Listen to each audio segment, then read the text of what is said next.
Hi friends, I am Tilak. You're watching Tech Maybe Unique, and today we're just going to see how to change the language on your Arattai application on your mobile phone. And if you are new to this channel, make sure to click on subscribe button below. We just quickly move on to the video. So how to change the language in your Arattai chat application on your mobile phone, just going to show in this video. It's a step-by-step guide. So click on the three dot option after opening your application. Then you just need to click on the setting option.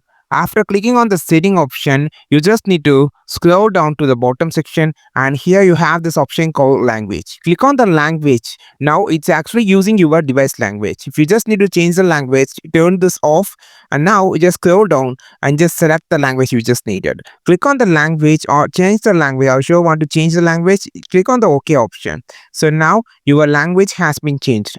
This is how it just changed the Arattai application language on your device in any Android device you just needed. Just go to the setting, click on the language you just needed, click on the OK, that's it.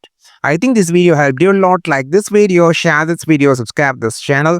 We will meet the next video with the super valuable content. This is Tilak signing off from Tech Made Be Unique. Have a wonderful and beautiful day.